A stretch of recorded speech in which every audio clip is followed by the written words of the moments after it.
প্রিয় শিক্ষার্থীরা, আশা করি তোমরা সকলে ভালো আছো এবং আশা করছি তোমরা প্রত্যেকেই অনলাইনে আছো। তাহলে শুরু করা যাক আজকের বাংলা ক্লাস। আজ আমি তোমাদের রাজশেখর বসু রচিত বাংলা ভাষায় বিজ্ঞান প্রবন্ধটি নিয়ে আলোচনা করব। তোমরা প্রত্যেকেই নিজের নিজের বই খুলে প্রস্তুত থাকো। আমি ধীরে ধীরে আজকের অডিও ভিত্তিক পঠন পাঠন এগিয়ে নিয়ে যাব। রাজশেখর বসুর জন্মস্থান নিয়ে মতানৈক্য রয়েছে। কোথাও কোথাও বলা হয়েছে তিনি তার মাতুলালয় বর্ধমানের বামুনপাড়া গ্রামে জন্মগ্রহণ করেন, আবার কোথাও কোথাও বলা হয়েছে তিনি নদিয়া জেলার বীরনগরের উলা গ্রামে জন্মগ্রহণ করেন। আমাদের পাঠ্য বইয়ের লেখক পরিচিতি অংশে তার জন্মস্থান হিসাবে উল্লেখ করা হয়েছে নদিয়া জেলার বীরনগরের নাম। আমরা এই নামটিকে ধরে নিয়েই এগোবো। অর্থাৎ রাজশেখর বসু 1880 খ্রিস্টাব্দের 18ই মার্চ নদিয়া জেলার বীরনগরের উলা গ্রামে জন্মগ্রহণ করেন। তার পিতা দার্শনিক পণ্ডিত চন্দ্রশেখর বসু ছিলেন দ্বারভাঙা রাজ এস্টেটের ম্যানেজার। তার নিবাস ছিল নদিয়া জেলার বীরনগরের উলাগ্রাম। রাজশেখর বসু ছিলেন চন্দ্রশেখর ও লক্ষ্মীমণি দেবীর 6 সন্তানের মধ্যে দ্বিতীয়। দ্বারভাঙায় তিনি শৈশবকালে অতিবাহিত করেন ও বাংলা ভাষার তুলনায় হিন্দি ভাষায় পারদর্শিতা অর্জন করেন। তিনি 1895 খ্রিস্টাব্দে দ্বারভাঙা রাজ স্কুল থেকে এন্ট্রান্স, 1897 খ্রিস্টাব্দে পাটনা কলেজ থেকে এফএ পাশ করেন। ফার্স্ট আর্টস পাশ করার পর শ্যামাচরণ দের পৌত্রী মৃণালিনী দেবীর সঙ্গে পরিণয় সূত্রে আবদ্ধ হন। 1899 খ্রিস্টাব্দে কলকাতা প্রেসিডেন্সি কলেজ থেকে রসায়ন ও পদার্থবিজ্ঞানে অনার্স সহ বিএ পাশ করেন। তখনও এমএসসি কোর্স চালু না হওয়ায় 1900 খ্রিস্টাব্দে রসায়নে এমএ পরীক্ষা দেন এবং প্রথম হন। 1902 খ্রিস্টাব্দে কলকাতার রিপন কলেজ থেকে বিএল পাশ করার পর মাত্র 3 দিন আইন ব্যবসা করেছিলেন। এই ব্যবসার তুলনায় বিজ্ঞান চর্চাতেই অধিকতর সফলতা লাভের লক্ষ্যে আচার্য স্যার প্রফুল্ল রায়ের সঙ্গে সাক্ষাৎ করেন। 1901 খ্রিস্টাব্দে সদ্য প্রতিষ্ঠিত Bengal chemical and pharmaceutical works কোম্পানিতে 1903 খ্রিস্টাব্দে রাজশেখর তার চাকুরি জীবনে শুরু করেন। সেখানে তিনি একজন রাসায়নিক হিসাবে সামান্য বেতনে নিযুক্ত হন। স্বীয় দক্ষতায় অল্প দিনেই তিনি স্যার আচার্য প্রফুল্লচন্দ্র রায় ও তৎকালীন ম্যানেজিং ডিরেক্টর ডক্টর কার্তিক বসুর প্রিয় ভাজন হন। 1904 খ্রিস্টাব্দে তিনি ওই কোম্পানির পরিচালক পদে উন্নীত হন। একদিকে গবেষণার কাজ, অন্যদিকে ব্যবসার পরিচালনা, উভয় ক্ষেত্রেই তিনি অসাধারণ দক্ষতার পরিচয় দেন। কেমিস্ট্রি ও ফিজিওলজির মধ্যে যোগসূত্র স্থাপন করে তিনি এক নতুন পদ্ধতির উদ্ভাবন করেন। স্বাস্থ্যহানির দরুন এখান থেকে অবসর নিলেও উপদেষ্টা এবং পরিচালক পদে আমৃত্যু এই কোম্পানির সঙ্গে যুক্ত ছিলেন। নিয়মানুবর্তিতা ও সুশৃঙ্খল অভ্যাসের জন্য তার জীবনযাপন পদ্ধতি কিংবদন্তিতে পরিণত হয়েছিল। 1906 খ্রিস্টাব্দে ব্রিটিশ শাসিত অবিভক্ত ভারতের জাতীয় শিক্ষা পরিষদ গঠিত হলে তিনি তাতে সক্রিয় অংশ নিয়েছিলেন। রাজশেখর বসুর সাহিত্য কর্মজীবন শুরু হয় 1920-এর দশকে। 1922 খ্রিস্টাব্দে পরশুরাম ছদ্মনামে তিনি একটি মাসিক পত্রিকায় শ্রী শ্রী সিদ্ধেশ্বরী লিমিটেড নামে ব্যঙ্গ রচনা প্রকাশ করেন। সেখানে অনেকগুলো রসরচনামূলক গল্পগ্রন্থ রচনা প্রকাশ করেন, যা তাকে প্রভূত জনপ্রিয়তা প্রদান করেছিল। শনিবারের চিঠি পত্রিকাতে তিনি নিয়মিত লিখেছেন। গল্প রচনা ছাড়াও স্বনামে প্রকাশিত কালিদাসের মেঘদূত, বাল্মীকি রামায়ণ সারানুবাদ, কৃষ্ণ দ্বৈপায়ন, বেদব্যাসের মহাভারত সারানুবাদ, শ্রীমদ্ ভাগবত গীতা ইত্যাদি ধ্রুপদী ভারতীয় সাহিত্যে অনুবাদ গ্রন্থগুলি ব্যাপক জনপ্রিয়তা অর্জন করে। 1937 খ্রিস্টাব্দে প্রকাশিত হয় রাজশেখর বসু বিরচিত বাংলা অভিধান চলন্তিকা। এগুলি ছাড়াও লঘুগুরু, বিচিন্তা, ভারতের খনিজ, কুটির শিল্প প্রভৃতি প্রবন্ধ গ্রন্থও রচনা করেছিলেন তিনি। তার প্রকাশিত গ্রন্থের সংখ্যা মোট 21টি।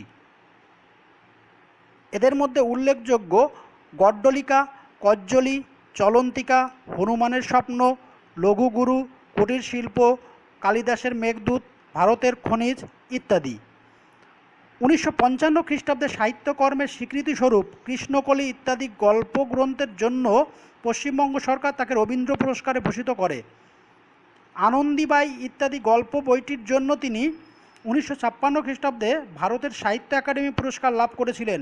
1935 খ্রিস্টাব্দে কলকাতা বিশ্ববিদ্যালয় কর্তৃক গঠিত বানান সংস্কার সমিতি ও 1948 খ্রিস্টাব্দে পশ্চিমবঙ্গ সরকারের পরিভাষা সংসদের সভাপতিত্ব করেন রাজশেখর বসু।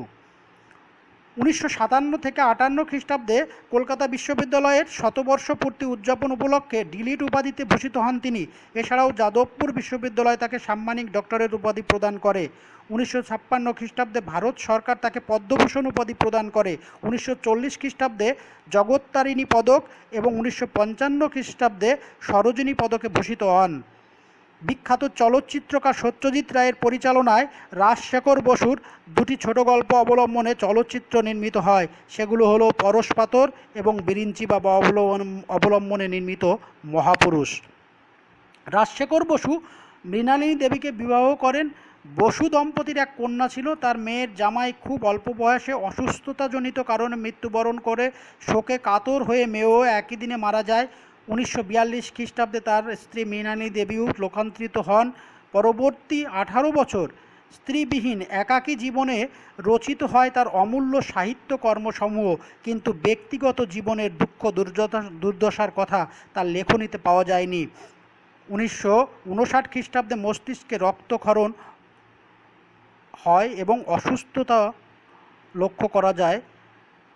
তখন তিনি লেখালেখি চালিয়ে যেতে থাকেন। অবশেষে 1960 খ্রিস্টাব্দের 27 এপ্রিল দ্বিতীয় দফা মস্তিষ্কে রক্তক্ষরণ হলে ঘুমন্ত অবস্থায় তার জীবন অবসান হয়।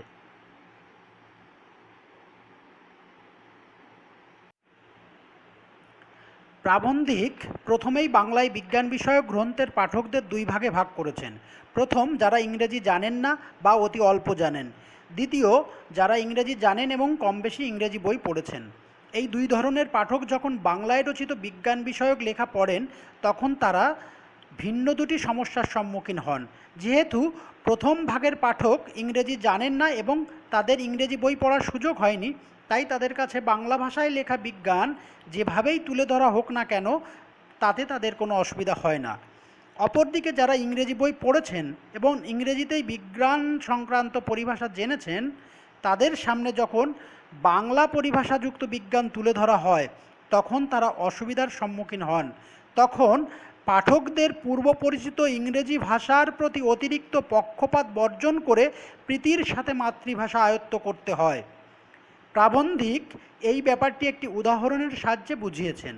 প্রথম ভাগের পাঠক যখন পড়েন যে এক নির্দিষ্ট সীমাবিশিষ্ট সরলরেখার উপর এক সমবাহু ত্রিভুজ অঙ্কন করতে হইবে, তখন সে এই ব্যাপারটার মধ্যে কোনো সমস্যা খুঁজে পায় না।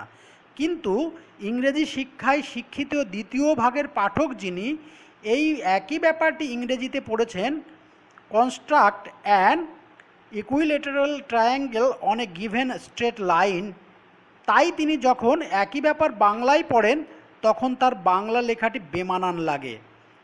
প্রাবন্ধিক যে সময় এই প্রবন্ধটি রচনা করেছেন সেই সময় বাংলায় বিজ্ঞান চর্চা ব্যাপারটি আজকের মতো পরিণতি লাভ করেনি। সেই সময় প্রধান সমস্যা ছিল পরিভাষা না থাকা। পরিভাষা হচ্ছে একটি বিস্তৃত ধারণাকে সংক্ষেপিত করে একটি শব্দের মাধ্যমে প্রকাশ করা। এই পরিভাষায় একটি ভাষার শব্দের পরিবর্তে অন্য ভাষার অন্য শব্দ প্রয়োগ করা, অর্থাৎ ইংরাজি পরিভাষা ইকুইলেটারাল ট্রায়াঙ্গেলের বাংলা পরিভাষা সমবাহু ত্রিভুজ। প্রাবন্ধিক জানিয়েছেন যে বঙ্গীয় সাহিত্য পরিষদ এবং কলিকাতা বিশ্ববিদ্যালয়ের তরফে বাংলায় নানা বিষয়ের পরিভাষা রচনা করার কাজ ইতিপূর্বে হয়েছে। এই কাজে কলিকাতা বিশ্ববিদ্যালয় বঙ্গীয় সাহিত্য পরিষদের তুলনায় অধিক সাফল্য লাভ করেছে, কারণ পরিষদের কাজটি একযোগে না হওয়ার কারণে তা সাম্যাবস্থায় পৌঁছায়নি। পরিভাষার অপ্রতুলতা প্রসঙ্গে প্রাবন্ধিক তার মতামত হিসাবে জানিয়েছেন, যতদিন উপযুক্ত বাংলা শব্দ রচিত না হয় ততদিন ইংরেজি শব্দই বাংলা বানানে চালানো ভালো। এর উদাহরণ হিসাবে তিনি দেখিয়েছেন যে অক্সিজেন বা প্যারাডাইক্লোরোবেনজিন এই ধরনের নামের ক্ষেত্রে বাংলা পরিভাষা অনর্থক না খুঁজে শব্দগুলিকে বাংলা হরফে লেখাই অধিক শ্রেয়। বাংলায় বিজ্ঞান চর্চার আরও একটি বিশেষ দিক প্রাবন্ধিক আমাদের জানিয়েছেন। পাশ্চাত্যের উন্নত দেশগুলির তুলনায় ভারতের মতো উন্নয়নশীল দেশের জনসাধারণের সাধারণ বৈজ্ঞানিক জ্ঞান নগণ্য, তাই অন্যান্য দেশের বয়স্কদের জন্য যা লেখা হয় সেই একই পদ্ধতিতে তা ভারতে লেখা চলে না, কারণ এখানে বিজ্ঞান সম্পর্কিত কোনো লেখা একেবারে গোড়া থেকে না লিখলে তা সাধারণ মানুষের বোধগম্য হবে না। তাই বাংলায় জনসাধারণের জন্য যারা বৈজ্ঞানিক লেখা লেখেন তাদের এই বিষয়ে দৃষ্টিপাত করতেই হবে। তবে প্রাবন্ধিকের বিশ্বাস ধীরে ধীরে মানুষের বিজ্ঞান চেতনা বৃদ্ধি পাবে, তাই কালক্রমে এই বিশেষ অসুবিধাও দূর হবে। বাংলা ভাষায় যারা বিজ্ঞানমূলক রচনা করেন তাদের অধিকাংশই ইংরেজিতেই বিজ্ঞান পড়েছেন, ফলে তাদের লেখার মধ্যে ইংরেজি ভাষার একটি সুস্পষ্ট ছাপ লক্ষ্য করা যায়। অধিকাংশ ক্ষেত্রেই তাদের এই লেখাগুলি ইংরেজি ভাষায় আক্ষরিক অনুবাদে পরিণত হয়।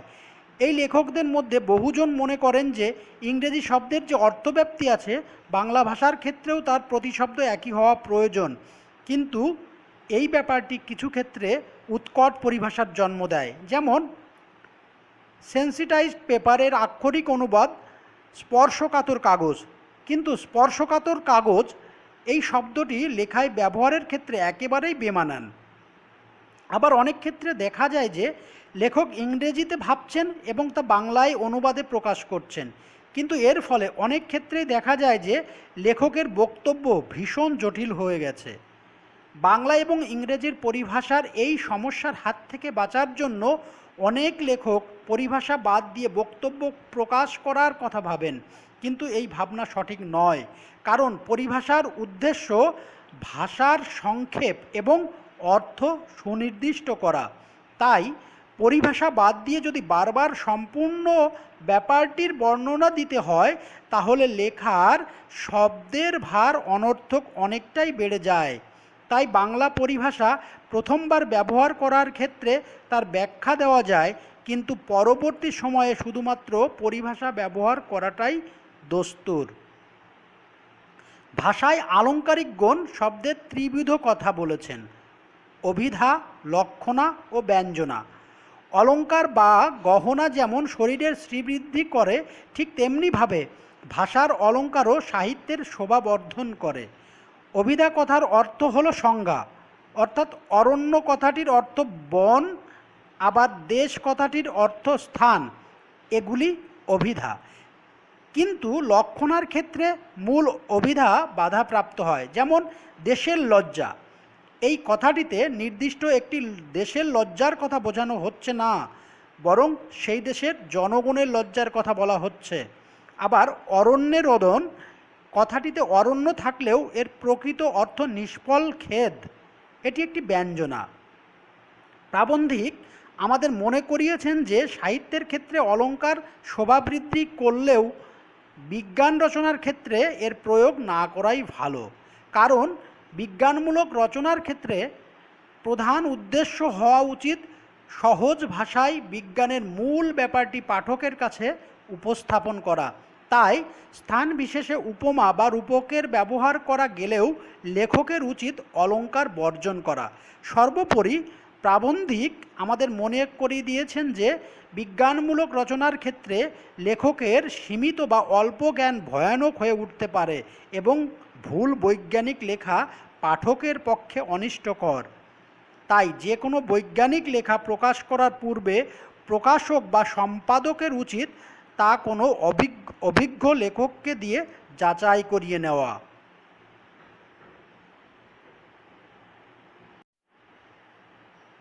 বিজ্ঞানমূলক রচনার ক্ষেত্রে প্রধান উদ্দেশ্য হওয়া উচিত সহজ ভাষায় বিজ্ঞানের মূল ব্যাপারটি পাঠকের কাছে উপস্থাপন করা, কিন্তু বহু ক্ষেত্রে লেখকের সদিচ্ছা থাকলেও লেখাগুলি অনেক সময় পাঠকের কাছে দুর্বোধ্য ও জটিল হয়ে যায়।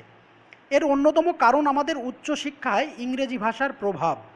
যেহেতু লেখকদের অধিকাংশই ইংরেজি ভাষায় বিজ্ঞান অধ্যয়ন ও চর্চা করেন, তাই মাতৃভাষায় বিজ্ঞান চর্চার ক্ষেত্রেও এর প্রভাব লক্ষ্য করা যায়। শুধু তাই নয়, মাতৃভাষায় বিজ্ঞান রচনার ক্ষেত্রে আরও একটি বাধা হলো সঠিক পরিভাষার অভাব। বিজ্ঞানে পরিভাষার গুরুত্ব অপরিসীম, কারণ পরিভাষার মাধ্যমে বৈজ্ঞানিক অর্থ সংক্ষেপিত এবং সুনির্দিষ্ট করা হয়। যেমন ফটোসিনথেসিস শব্দটির বাংলা পরিভাষা সালোকসংশ্লেষ। এই শব্দটির অর্থ বলতে উদ্ভিদের একটি বিশেষ শারীরবৃত্তীয় প্রক্রিয়া বোঝানো হয়, যার মাধ্যমে উদ্ভিদ তার খাদ্য তৈরি করে এবং পরিবেশে অক্সিজেন নির্গত করে। এবার লেখার ক্ষেত্রে প্রতিবার এই প্রক্রিয়া উল্লেখ করে বারবার সম্পূর্ণ বর্ণনা করা সম্ভব নয়। তাই এক্ষেত্রে পরিভাষা সালোক সংশ্লেষ একটি গুরুত্বপূর্ণ ভূমিকা পালন করে। প্রাবন্ধিক খুব যত্ন সহকারে আমাদের বুঝিয়েছেন যে কিভাবে পরিভাষা সংক্রান্ত সমস্যাকে অতিক্রম করা যায়। আরও একটি বিশেষ ব্যাপার তিনি উল্লেখ করেছেন, তা হলো বাংলা ভাষার সাবলীলতা বজায় রেখে বিজ্ঞান রচনা। কারণ প্রতিটা ভাষায় একটি নিজস্ব শৈলী বা স্টাইল আছে, যা বজায় না রাখলে লেখা দুর্বোধ্য এবং জটিল হয়ে যায়। এছাড়াও প্রাবন্ধিক তুলনার মাধ্যমে বুঝিয়েছেন যে পাশ্চাত্য বিজ্ঞান সংক্রান্ত লেখার পাঠক এবং আমাদের দেশের পাঠকের মধ্যে অনেকটাই তফাৎ আছে, তাই তাদের জন্য বিজ্ঞান বিশ্লেষণের পদ্ধতি ভিন্ন হওয়া একান্ত প্রয়োজন। সর্বোপরি বলা যায়, বাংলা ভাষায় বিজ্ঞান প্রবন্ধটি মাতৃভাষার বিজ্ঞান রচনার জন্য একটি আদর্শ গাইডলাইন।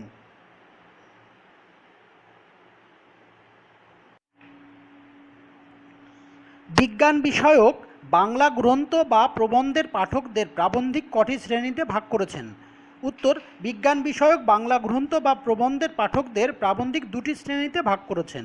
পরের প্রশ্ন, প্রাবন্ধিক বিজ্ঞান বিষয়ক বাংলা গ্রন্থের পাঠকদের যে দুটি শ্রেণীতে ভাগ করেছেন তাদের উল্লেখ করো। উত্তর, প্রাবন্ধিকের ভাগ করা বিজ্ঞান বিষয়ক গ্রন্থের পাঠকদের দুটি শ্রেণী হলো যারা ইংরেজি জানে না বা অতি অল্প জানে, আর যারা ইংরেজি জানে ও ইংরেজি ভাষায় অল্পাধিক বিজ্ঞান পড়েছে। পরের প্রশ্ন, এই শ্রেণীতে পড়ে কারা? কোন শ্রেণীতে পড়ে? উত্তর, অল্প বয়স্ক ছেলে মেয়ে এবং অল্প শিক্ষিত বয়স্ক লোক যারা ইংরেজি জানে না বা অতি অল্প জানে, তারা প্রাবন্ধিক উল্লেখিত প্রথম শ্রেণীতে পড়ে। পরের প্রশ্ন, তারা কিছুই জানে না কারা? কোন বিষয়ে জানে না? উত্তর, প্রাবন্ধিক উল্লেখিত প্রথম শ্রেণীর পাঠক সুশৃঙ্খল আধুনিক বৈজ্ঞানিক তথ্য সম্পর্কে কিছুই জানে না। পরের প্রশ্ন, ইংরেজি প্রভাব থেকে মুক্ত কাদের সম্পর্কে কথাটি বলা হয়েছে? উত্তর, অল্প বয়স্ক ছেলে মেয়ে এবং অল্প শিক্ষিত বয়স্ক লোক যারা ইংরেজি জানে না বা অতি অল্প জানে তাদের সম্পর্কে উদ্ধৃত কথাটি বলা হয়েছে। পরের প্রশ্ন, তাদের সংস্কারের বিরোধী নয় কোন বিষয় কাদের সংস্কারের বিরোধী নয়? উত্তর, বাংলা পরিভাষা আয়ত্ত করে বাংলায় বিজ্ঞান শেখা ইংরেজি না জানা পাঠকদের কাছে সংস্কারের বিরোধী নয়। পরের প্রশ্ন, বৈজ্ঞানিক সন্দর্ভ বলতে কি বোঝানো হয়েছে? উত্তর, বৈজ্ঞানিক সন্দর্ভ বলতে প্রাবন্ধিক রাজশেখর বসু বিজ্ঞান বিষয়ক রচনা, প্রবন্ধ গ্রন্থ ইত্যাদিকে বুঝিয়েছেন। পরের প্রশ্ন, এরকম বর্ণনা বাংলা ভাষায় প্রকৃতি বিরুদ্ধ। প্রাবন্ধিকের বলা প্রকৃতি বিরুদ্ধ বর্ণনাটির উদাহরণ দাও। উত্তর, প্রাবন্ধিকের বলা প্রকৃতি বিরুদ্ধ বর্ণনার উদাহরণ হল, the atomic engine has not even reached the blueprint stage. এর অনুবাদ, পরমাণু ইঞ্জিন নীলচিত্রের অবস্থাতেও পৌঁছায়নি। এর পরের প্রশ্ন, রাজশেখর বসুর ছদ্মনাম কি? তিনি কোন ধরনের লেখার জন্য জনপ্রিয়? উত্তর, রাজশেখর বসুর ছদ্মনাম পরশুরাম। তিনি হাস্যরসাত্মক রচনার জন্য জনপ্রিয়। এর পরের প্রশ্ন, এর মানে বুঝতে বাধা হয়নি। কিসের মানে বুঝতে বাধা হয়নি? উত্তর, ছেলেবেলায় প্রাবন্ধিককে ব্রহ্মমোহন মল্লিকের বাংলা জ্যামিতি পড়তে হয়েছিল। তাতে লেখা ছিল, এক নির্দিষ্ট সীমাবিশিষ্ট সরলরেখার উপর এক সমবাহু ত্রিভুজ অঙ্কিত করিতে হইবে। এর মানে বুঝতে প্রাবন্ধিকের অসুবিধা হয়নি।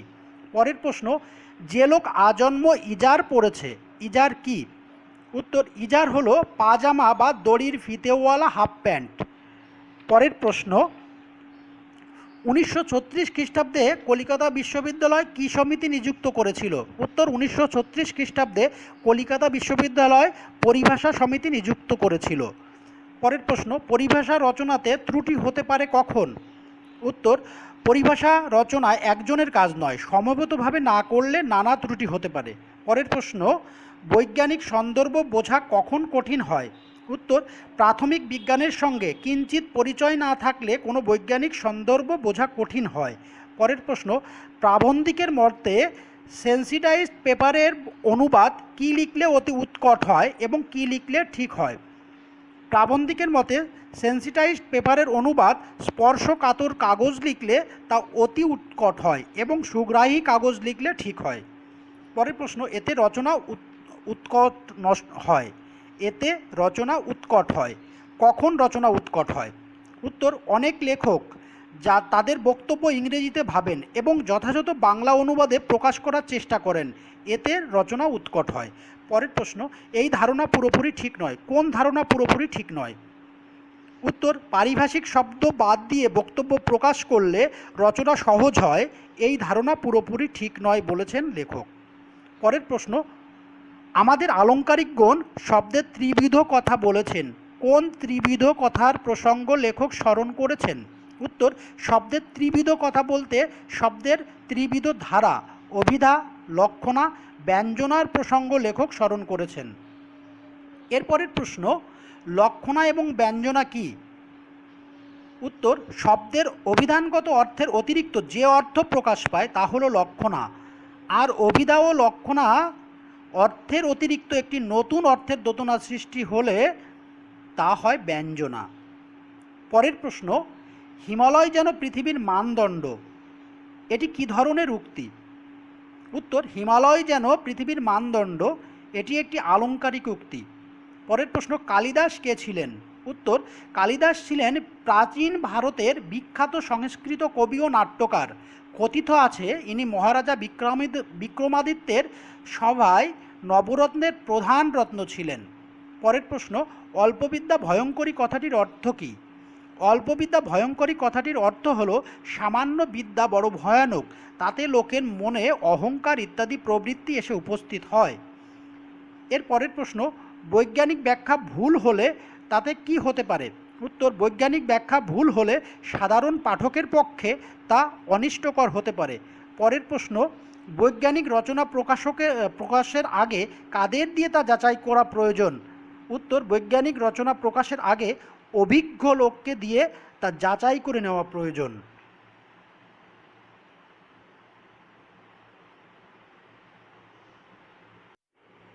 প্রাবন্ধিক উল্লিখিত প্রথম শ্রেণীর পাঠকদের জানা গুটিকতক ইংরেজি পারিভাষিক শব্দের উল্লেখ করো।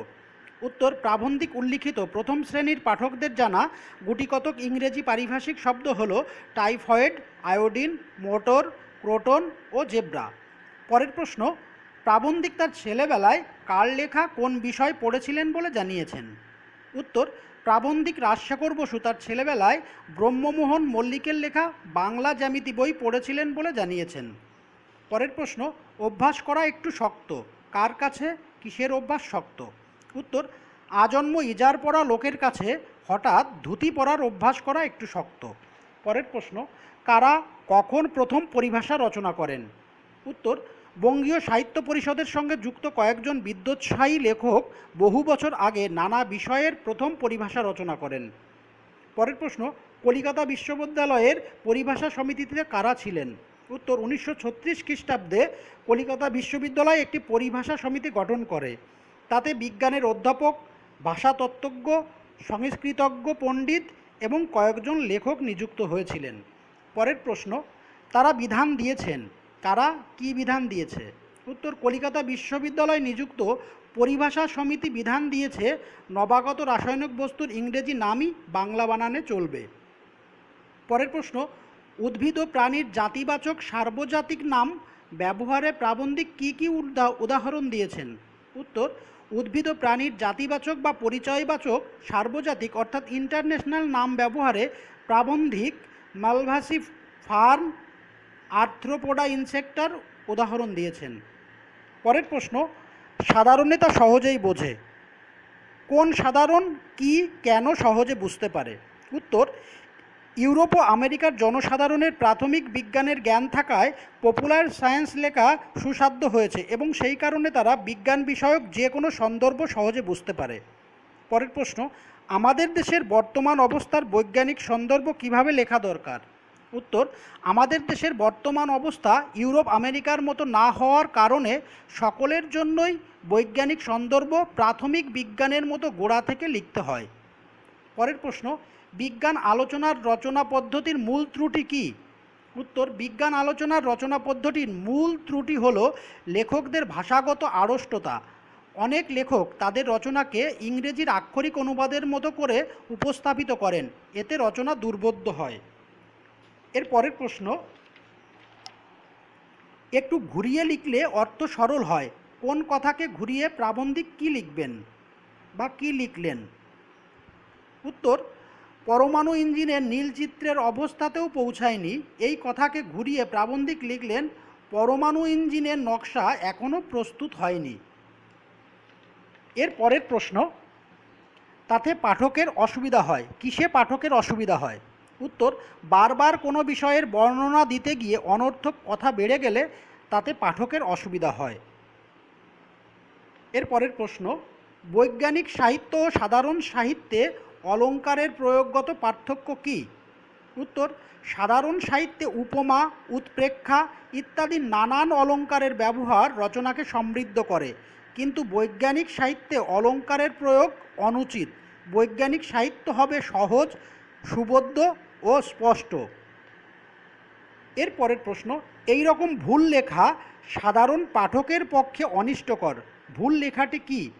উত্তর, রাজশেখর বসুর মতে জনৈক প্রাবন্ধিকের লেখা অক্সিজেন বা হাইড্রোজেন গ্যাস স্বাস্থ্যকর, এই বক্তব্যটি বৈজ্ঞানিক যুক্তির বিরোধী এবং ভুল, কারণ তারা জীবের বেঁচে থাকার পক্ষে অপরিহার্য অঙ্গ মাত্র। মোটামুটি এই প্রবন্ধ থেকে অতি সংক্ষিপ্ত উত্তরধর্মী প্রশ্ন উত্তর এগুলোই বেশি গুরুত্বপূর্ণ।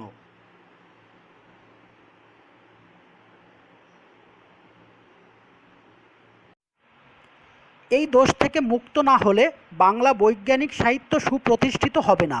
কোন দোষের কথা বলা হয়েছে? কিভাবে এই দোষ থেকে মুক্ত হওয়া যাবে? উত্তর, মননশীল প্রাবন্ধিক রাজশেখর বসু মনে করেন বিজ্ঞান আলোচনার একটি নিজস্ব রচনা পদ্ধতি আছে। এই পদ্ধতি অনেক লেখকই আয়ত্ত করতে পারেননি, ফলে অনেক স্থানে তাদের ভাষা আড়ষ্ট হয়ে যায়। ভাষায় স্বাচ্ছন্দ্য ও সাবলীলতা আসে না। শুধু তাই নয়, তাদের লেখা ইংরেজির আক্ষরিক অনুবাদ হয়ে যায়। প্রাবন্ধিক রাজশেখর বসু বাংলায় বিজ্ঞান বিষয়ক রচনা লেখকদের সেই রচনা পদ্ধতি আয়ত্ত করতে না পারার দোষ এবং সেই কারণে তাদের ভাষার আড়ষ্টতা ও রচনাটি ইংরেজির আক্ষরিক অনুবাদ হয়ে পড়ার দোষের কথা বলেছেন। প্রাবন্ধিক মনে করেন বাংলা বৈজ্ঞানিক সাহিত্য সুপ্রতিষ্ঠিত করতে হলে লেখকদেরই আগে বিজ্ঞান আলোচনার রচনা পদ্ধতি আয়ত্ত করতে হবে। ভাষার আড়ষ্টতা ও ইংরাজির আক্ষরিক অনুবাদজনিত দোষ থেকে মুক্ত হতে হবে। সেই সঙ্গে বাংলা পরিভাষার সংখ্যাও বাড়াতে হবে। আবার এও লক্ষ্য করা যায় যে অনেক লেখক ইংরেজি অর্থের অর্থব্যাপ্তির কথা বলে বহু ক্ষেত্রে অদ্ভুত সব শব্দ ব্যবহার করেন। এ কারণে অনুবাদ উৎকর্ষ নয়, আসলে বাংলা ভাষার প্রকৃতি অনুযায়ী অনুবাদ হতে হবে। সেই সঙ্গে ভাবানুবাদ, পারিভাষিক শব্দ বা প্রতিশব্দ ব্যবহার করতে হবে, তবেই এই দোষ থেকে মুক্ত হওয়া সম্ভব। সাহিত্যে নামকরণ হলো সবচেয়ে গুরুত্বপূর্ণ বিষয়। নামকরণের মাধ্যমে পাঠক সাহিত্যের বিষয়বস্তু সম্পর্কে ধারণা লাভ করেন এবং সেই বিষয়ের প্রতি কৌতূহলী হয়ে ওঠেন। রাজশেখর বসুর বাংলা ভাষায় বিজ্ঞান প্রবন্ধটি একটি অতি আধুনিক বাস্তব চিন্তাধারার প্রতিফলন। ইংরেজি না জানা মানুষ বাংলা ভাষায় বিজ্ঞান শিক্ষাকেই শ্রেয় মনে করেন, কিন্তু মাতৃভাষায় বিজ্ঞান শিক্ষার পথে নানাবিধ বাধা ও প্রতিবন্ধকতা এই ভাবনাটির সার্থক বাস্তবায়নের পথে অন্তরায় সৃষ্টি করেছে। কারণ বিজ্ঞান বিষয়ক মৌলিক প্রবন্ধের জন্য প্রয়োজন যথার্থ বাংলা পরিভাষা, লেখকদের সচেতনতা, প্রাথমিক বিজ্ঞান সম্পর্কিত বিষয়গুলির সঙ্গে সাধারণ মানুষের পরিচিতি ইত্যাদি। এই কাজগুলি যথাযথভাবে সম্পাদিত না হলে বাংলা ভাষায় বিজ্ঞান শিক্ষার প্রসঙ্গটি প্রকল্প স্তরেই থেকে যাবে। রাজশেখর বসু তার প্রবন্ধে বাংলা ভাষায় বিজ্ঞান শিক্ষার প্রতিবন্ধকতা ও সেগুলি অতিক্রম করার উপায় নির্ধারণ করেছেন। এছাড়া পাঠককুলকে তিনি শ্রেণী বিভক্ত করে সমস্যার মূলে পৌঁছানোর চেষ্টা করেছেন। সুতরাং বাংলা ভাষায় বিজ্ঞান চর্চার সমস্যা ও সমাধানের ক্ষেত্রে এই লেখা এক দিক নির্দেশ হিসাবে কাজ করে বলেই এই প্রবন্ধের নাম বাংলা ভাষায় বিজ্ঞান ব্যতীত অন্য কিছু হতেই পারে না। অর্থাৎ বলা যেতেই পারে এই প্রবন্ধটির নাম বাংলা ভাষায় বিজ্ঞান, এটি সম্পূর্ণরূপে যথাযথ এবং সার্থক।